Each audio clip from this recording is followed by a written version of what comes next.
Coincidence is a lie you've been told your entire life. They told you some things just happen, that it's all chance, randomness, probability.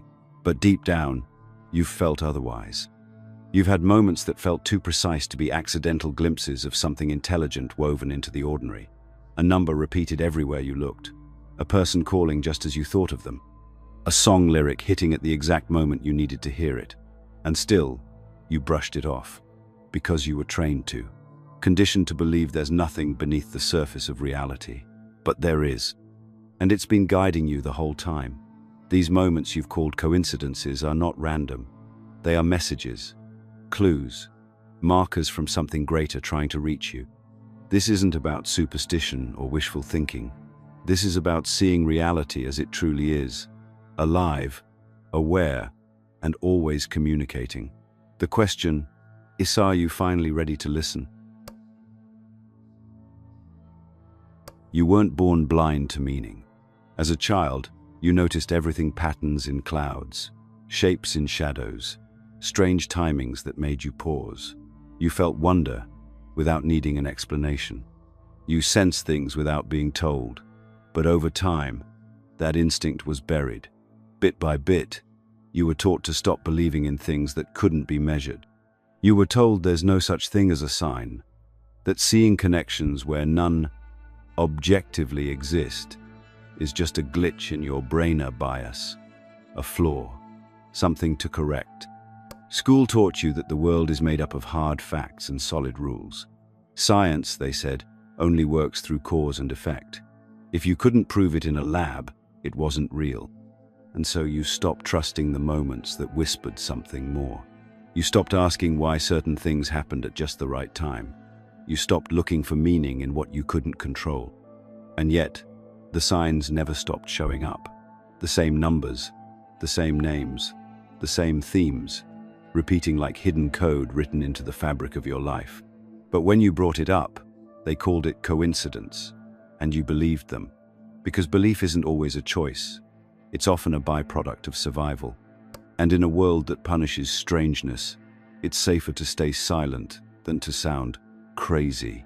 Safer to bury your questions than risk standing out. So you learn to wear the blindfold. You learn to trust logic over intuition.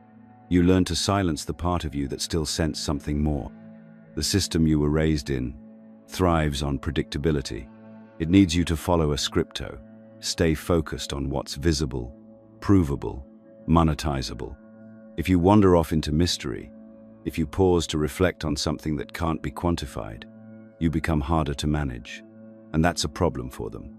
So they taught you to shut it down, to stop trusting the deep alignment you occasionally felt, to laugh off signs as accidents, to scoff at synchronicity. They told you it's just your brain playing tricks on you. But here's the truth. Your brain isn't tricking you. It's trying to wake you up. You're not imagining the pattern, you're noticing the code. Some truths are too sensitive to share on this platform. That's why we created Insights Academia, free newsletter, where we reveal what we can't post here. Join below and receive the Kybalion ebook while it's still available. The idea of synchronicity was never meant to be mainstream, because once you see the world through that lens, you stop playing by the rules. You begin to notice when the universe is nudging you, calling you, aligning your path in ways no one else sees. And suddenly, you stop feeling like a victim of chaos. You start realizing you're part of something far more intelligent, something ancient, deliberate, and deeply personal. That doesn't mean every coincidence is a divine message. It means you're no longer living blind. You've stepped out of the illusion that life is a string of random events and into the awareness that every moment might carry meaning if you're willing to look closer. The reason you've forgotten how to do that isn't because you lost the ability. It's because the world trained it out of you. But even training can be undone. This isn't about learning something new. It's about remembering what you already knew before they taught you to forget. You were never meant to sleepwalk through your own life. You were meant to notice the trail of signs left just for you and follow them towards something real. Carl Jung once said, "Synchronicity is an ever-present reality for those who have eyes to see." He didn't mean that metaphorically, he meant it literally. Jung, one of the most influential minds in psychology, wasn't just a thinker. He was a mapmaker of the soul, someone who saw what lay beneath the surface of what we call reality. And when he introduced the term synchronicity, he wasn't trying to explain away strange coincidences. He was revealing a fundamental principle of existence, that the inner world and the outer world are not separate, but mirror images of the same underlying intelligence. Jung noticed something curious in his patients. People would often experience deeply meaningful events that defied logic or probability. A woman describing a dream about a golden scarab, only for a real scarab beetle to tap against the window in that exact moment. Or a man facing a life decision who kept encountering the same symbol in unrelated contexts: a song, a billboard, a dream. Jung realized these were not hallucinations or fantasy. They were messages, signs that something deeper was orchestrating the intersections between mind and matter. He called it meaningful coincidence, but it was never about luck. It was about alignment. Synchronicities don't just happen at random. They appear when the psyche is activated, when the unconscious is trying to break through the noise of everyday life. And that's where archetypes come in. Jung believed our subconscious minds are wired with symbolic patterns, universal themes like the mother, the hero, the shadow. These archetypes aren't just found in stories and myths. They're found in dreams, behaviors, even the people we attract. They shape our perception of the world and draw certain experiences toward us. And when something in the external world triggers an archetype, it's not just a reflection, it's a call, a moment where reality reaches back. This is why synchronicities feel so intense. They're not random, they're exact. They appear when something within us is being activated, surfaced, or shifted. And the more conscious we become of these inner forces, the more visible the outer reflections become. Think about the times in your life when everything seemed to align. You thought of someone, and they appeared. You had a question, and the answer came in an unexpected form. You felt lost, and suddenly a symbol, a number, a phrase seemed to guide you back. These moments aren't anomalies, they're access points, invitations to deeper awareness.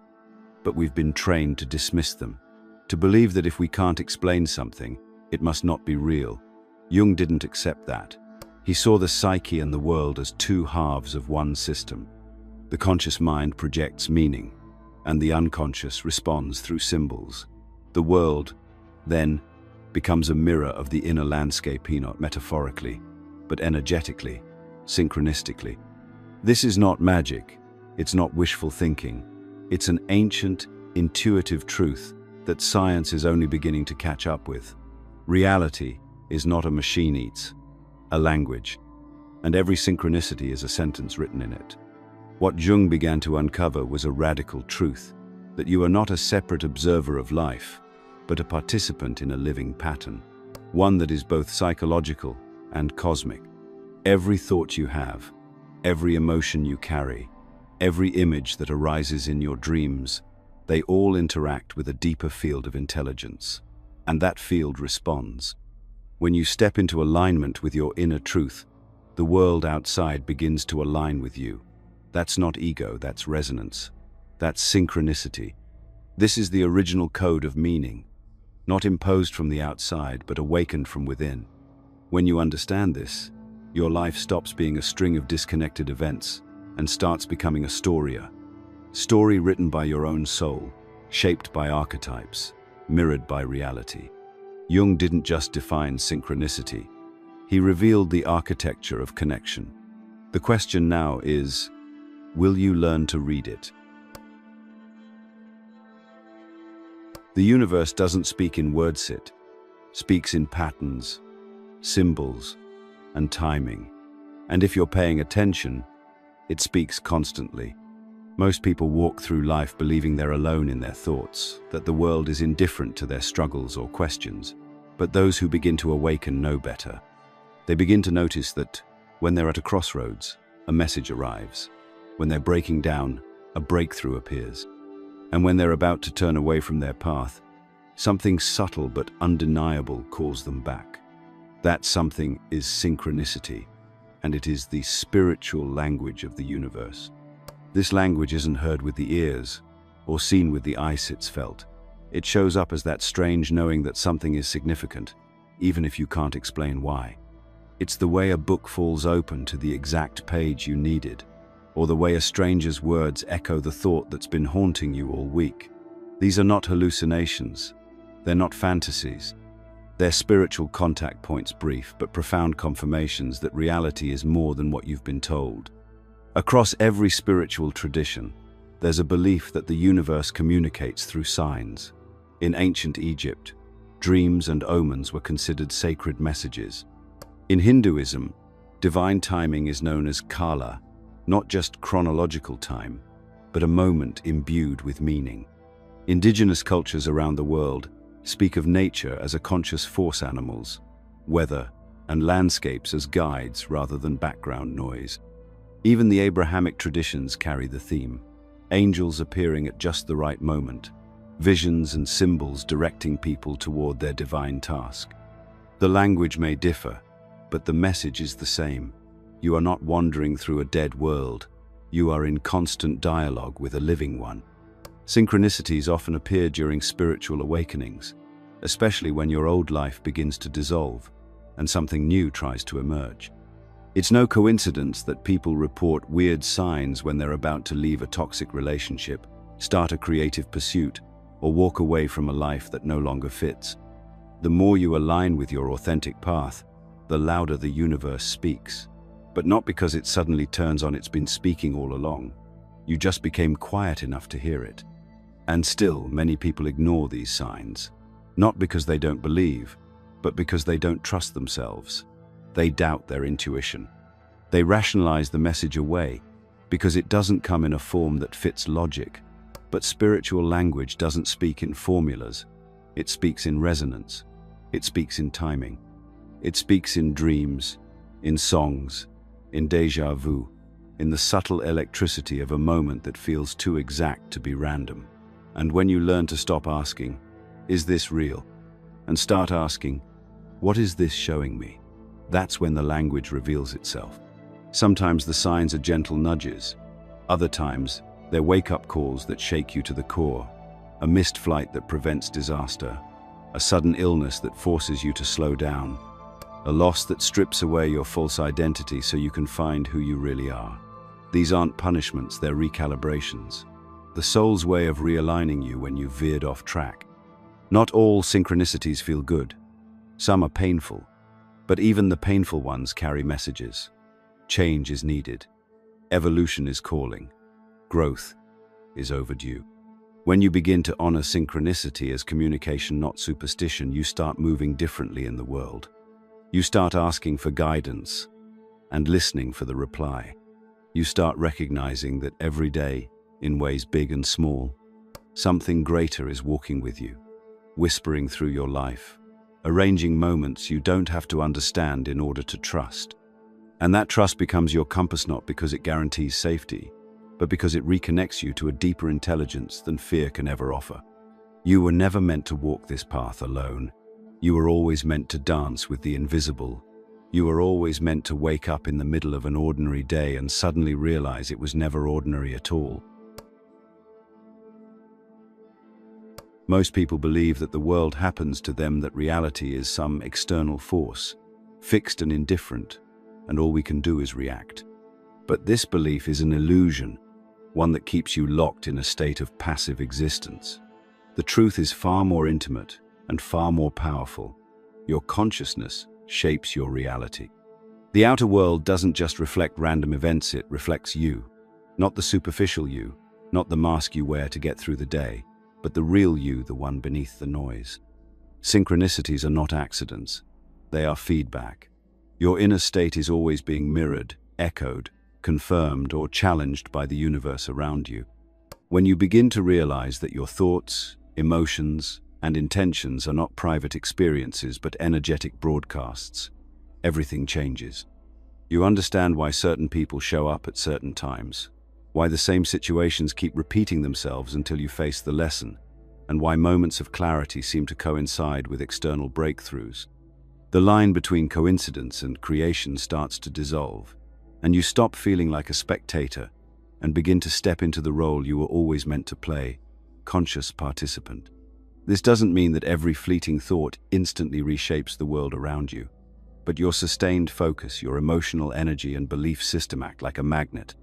They influence what you see, what you notice, what you attract, and what you interpret. If you're constantly focused on fear, life will reflect reasons to be afraid. If you're anchored in curiosity and presence, synchronicities become more visible because your awareness is tuned to them. Your perception is the filter through which meaning is either revealed or hidden. The more aligned you become within, the more aligned your outer world becomes. This is why major life shifts often coincide with an increase in synchronicities. When people begin healing their trauma, pursuing their soul work, or breaking free from societal scripts, they start noticing strange alignment signs that they're on the right path. This isn't just the brain seeking patterns. It's the energetic field responding to a new signal. Your consciousness is an instrument, and when it plays in harmony with your true self, life starts to harmonize around you. This also explains why synchronicities often come in waves. They cluster around moments of decision, transformation, or awakening. They're like road markers on a spiritual map you forgot you were carrying. And the map doesn't lead you somewhere random, it leads you deeper into alignment with your essence. Every synchronicity is a reflection of something inside you, a belief shifting, a truth emerging, a fear dissolving. When you honor these moments, you're not just following signs, you're entering a dialogue with the universe. But here's the part that most people miss. If you ignore these signals long enough, they stop showing up. Not because they aren't there, but because you've dulled your awareness to them. The more you dismiss, deny, or rationalize away these experiences, the less available they become to you. Synchronicities require your participation. They are not passive events, they are interactive. They want your attention, your reflection, your willingness to be changed. Because that's what they're here for, not to entertain you, but to evolve you. Your consciousness is not a side effect of your life. It is the architect of it. And synchronicity is the language it uses to show you where the walls are misaligned or the structure incomplete. When you start listening to this language, you stop chasing clarity and start creating it. You begin to experience moments not as random, but as exact, perfect, timed not by accident, but by resonance. This is why presence is so essential, because when you're scattered, reactive, or disconnected, you miss the signs. But when you're grounded and open, you start to see how everything is connected. The person you just bumped into, the sentence you randomly read, the impulse you felt but dismissed. They were all part of something bigger trying to get your attention. Consciousness doesn't just reside in your mind. It pulses through reality itself. And when yours begins to align with that deeper rhythm, synchronicity becomes your compass, not just a sign of meaning, but a confirmation that you've begun to walk in truth. For centuries, science and spirituality were kept in separate rooms, one dealing with facts, the other with faith. But in recent decades, that wall has started to crumble. And at the center of that collapse is quantum physics, a field of study that, ironically, sounds more mystical than anything you'd hear in a temple. Because when you peer into the very fabric of existence, when you zoom in past the atoms and into the quantum field, something extraordinary is revealed. Reality is not solid, it's not fixed, it's not even local. It is fluid, interconnected, and deeply responsive.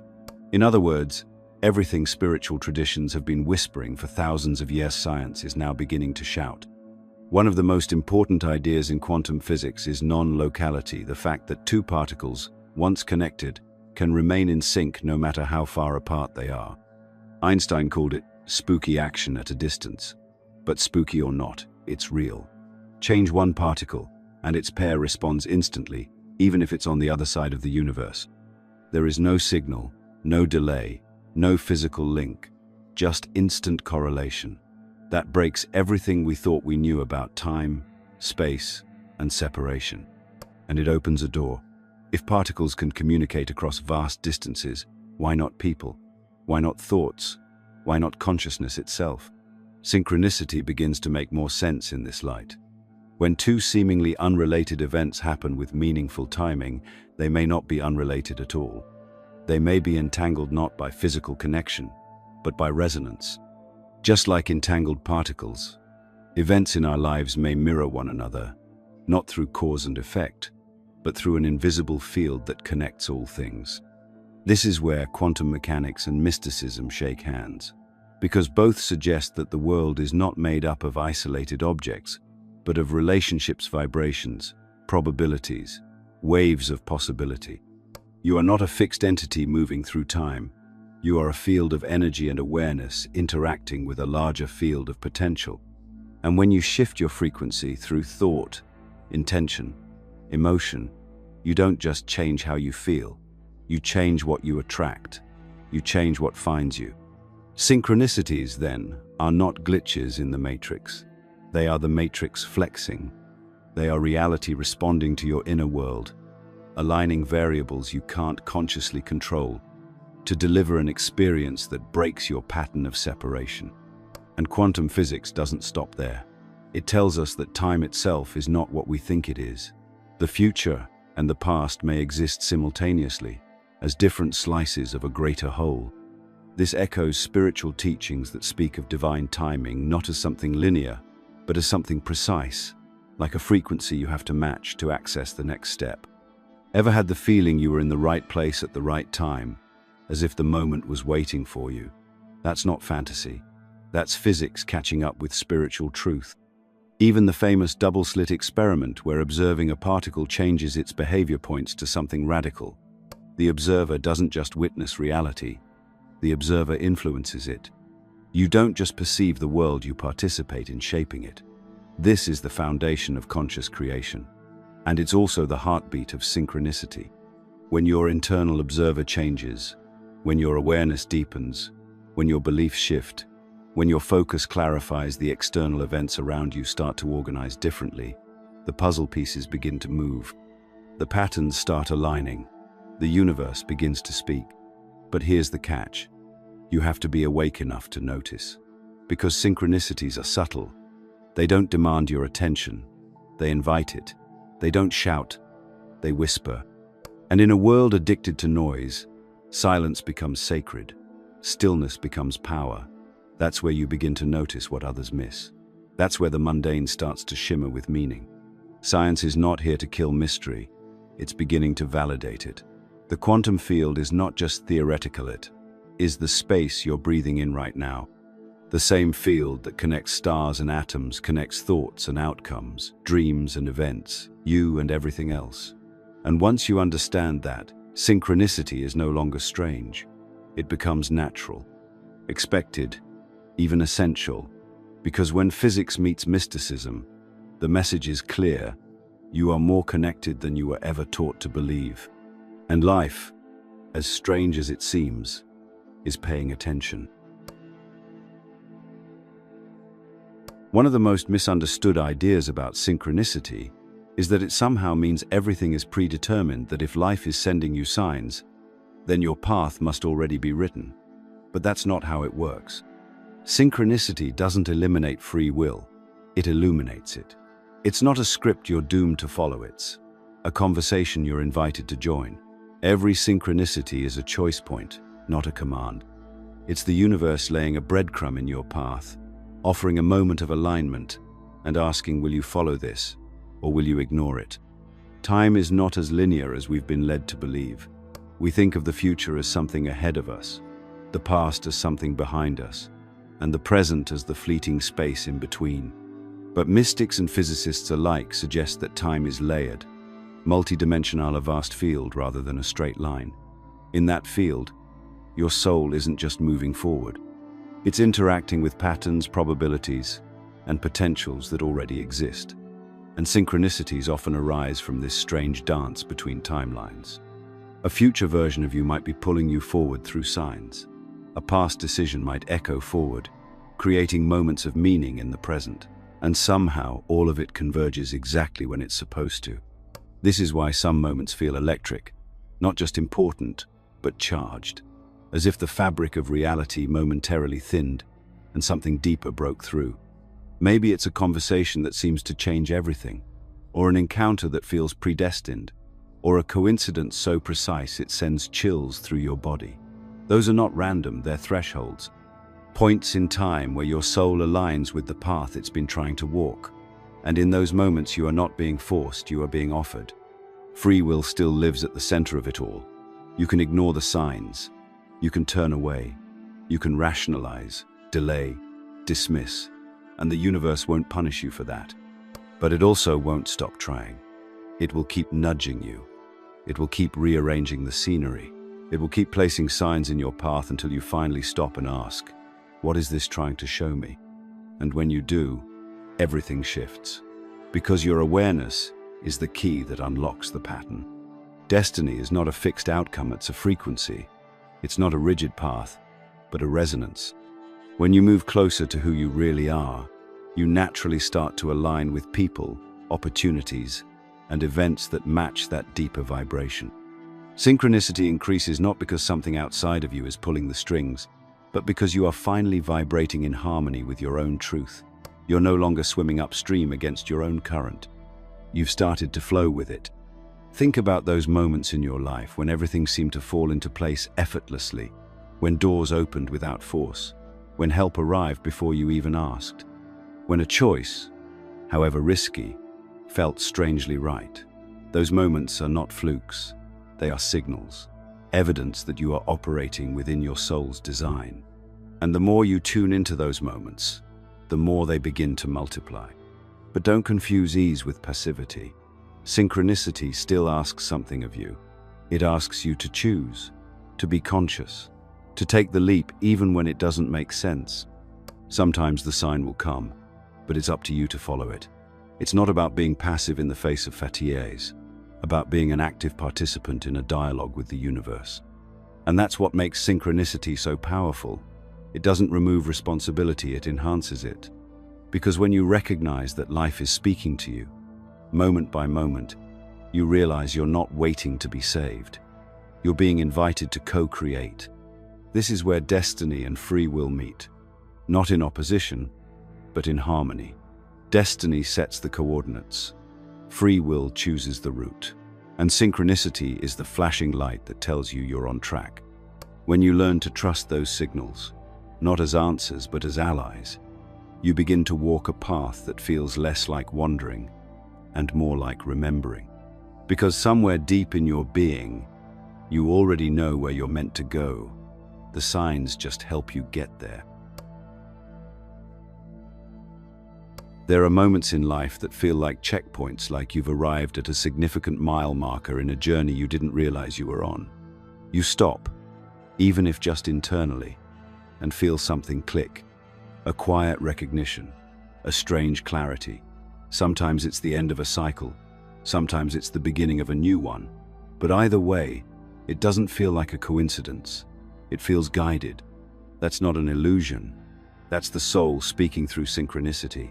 These moments are not random, they're part of the navigational system built into your life. If you pay attention, they'll take you exactly where you're meant to go. Checkpoint synchronicities are the ones that interrupt your usual rhythm. They often come when you've outgrown something but haven't yet stepped into what's next.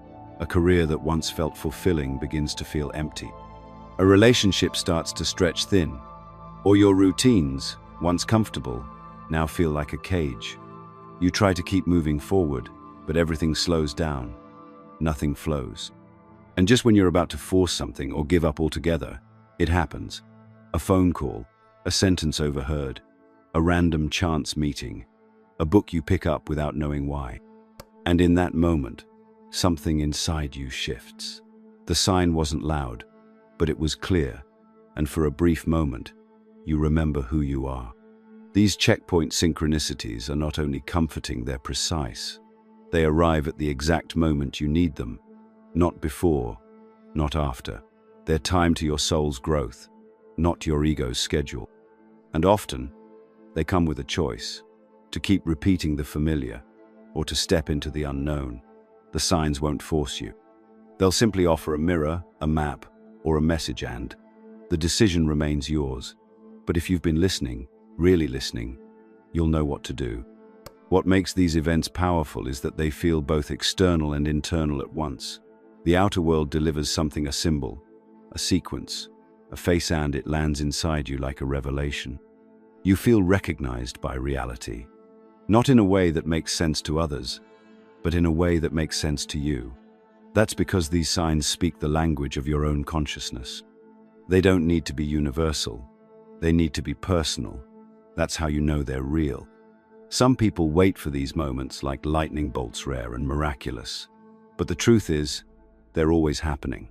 What changes is your ability to see them. The more you cultivate self-awareness, the more fluent you become in the language of synchronicity. You start recognizing patterns that once felt invisible. You stop needing certainty and start trusting alignment. And when that shift happens, the signs don't just show up in crisis. They become a daily rhythm, gentle hum beneath the noise, guiding you home. Think of your life as a map designed by your soul, not a map with fixed roads and rigid destinations, but a dynamic 101 that adjusts in real time as you grow, choose, and awaken. The synchronicities are your checkpoints. They don't tell you where to go step by step, but they show you where you are. And sometimes that's all you need. A confirmation, a cosmic nod, a moment that says, yes, this is the path. In a world obsessed with logic and certainty, these subtle confirmations feel like magic, but they're not magic. They're reminders of your direction, of your alignment, of your connection to something greater than yourself. And here's the most important part. The more you act on these signs, the stronger they get. Not because the universe rewards you, but because you've attuned your awareness. You've said yes to the dialogue. You've started walking with life, not against it. And life responds. It always does. Because you were never meant to find your way by force. You were meant to find it through awareness, through resonance, through moments that may look small to the outside world, but to your soul are everything. Synchronicity isn't something you chase, it's something you notice. It's already there, woven into the fabric of your life like a hidden thread, waiting to be seen. But most people miss it because they're too distracted, too busy, too stuck in their heads to hear the subtle whisper beneath the noise.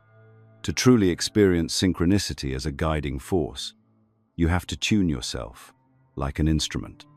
You have to slow down, become still, and begin paying attention in a way that most people have forgotten how to do. This isn't about superstition, it's about awareness. And awareness is a skill of practice. The more you cultivate it, the more the signs begin to speak. It starts with presence. Synchronicities don't live in the past, and they don't wait in the future. They arrive in the now. So, if your mind is constantly running ahead or looping behind, you'll miss them. The first step is to reconnect with where you are, not where you think you should be, not where everyone else is going, just here, now. Because signs show up in the real world, not the imaginary one you build in your head. They appear in moments of stillness, when the mind quiets just long enough for the soul to speak. That's why people often experience synchronicity while walking in nature, meditating, or even in the calm after a storm. Something clears, and suddenly the world feels alive with meaning. Start paying attention to what repeats. What symbols keep showing up? What phrases do you keep hearing from different people? What dreams return again and again? Repetition is one of the universe's favorite tools. It's not trying to confuse you, it's trying to wake you up. And the more you begin to document these patterns, the clearer they become. A journal isn't just for memories, it's a lens.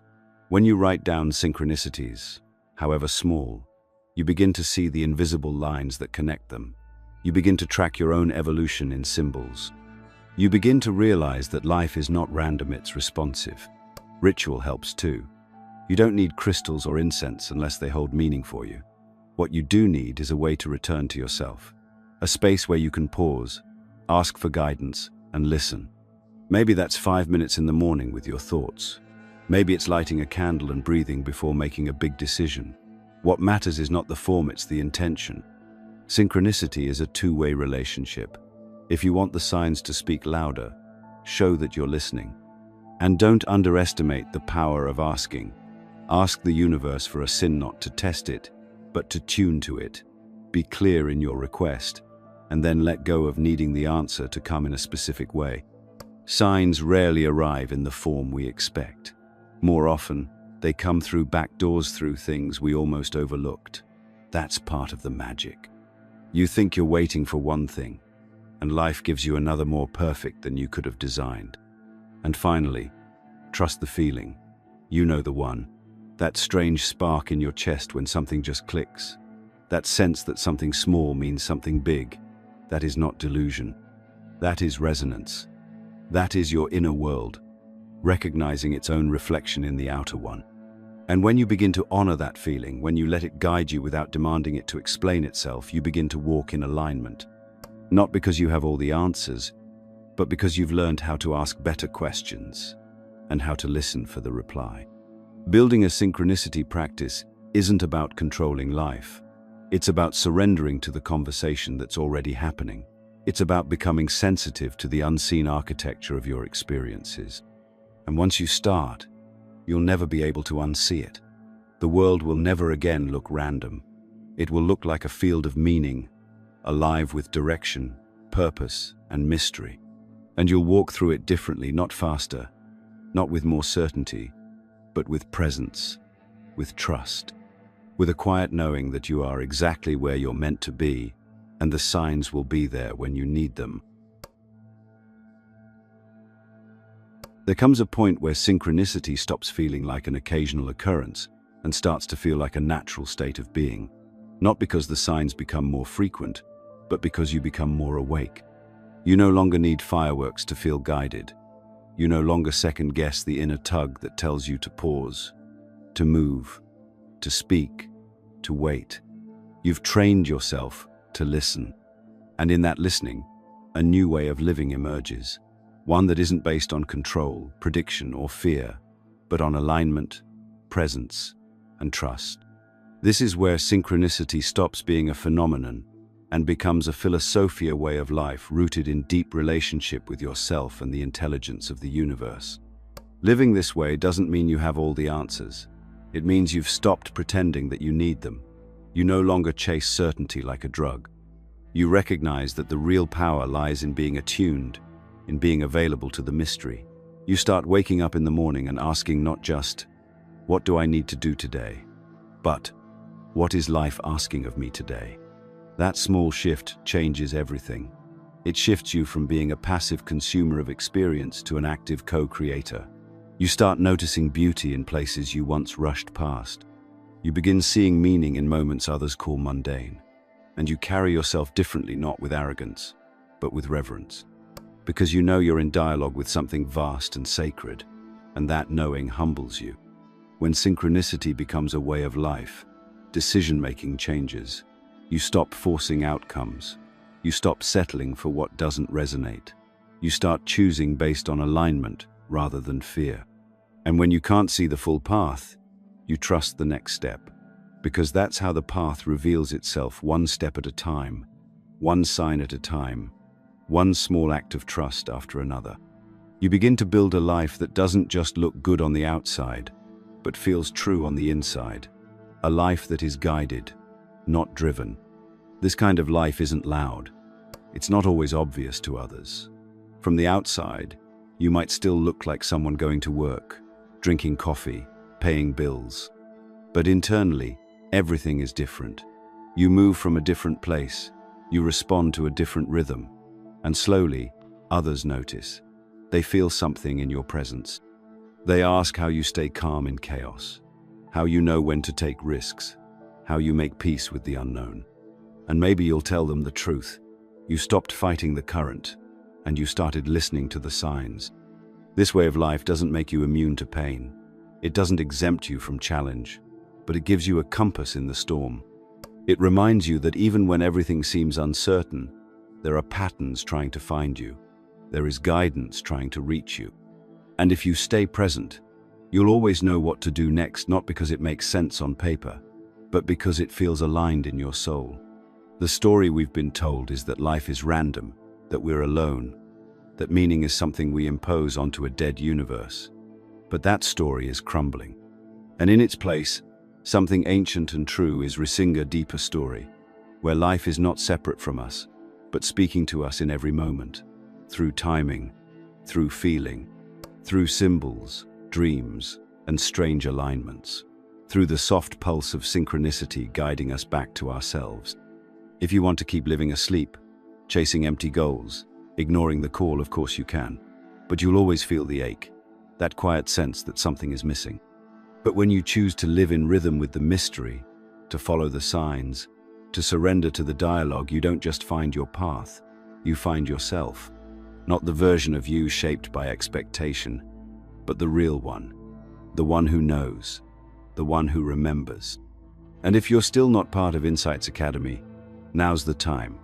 We go far deeper through resharing what we can't say here and offering tools that align with your spiritual path. You'll also receive a free copy of the Kybalion, but that's only for a limited time. Don't miss it. If this video resonated with you, let us know by commenting, "I understood it."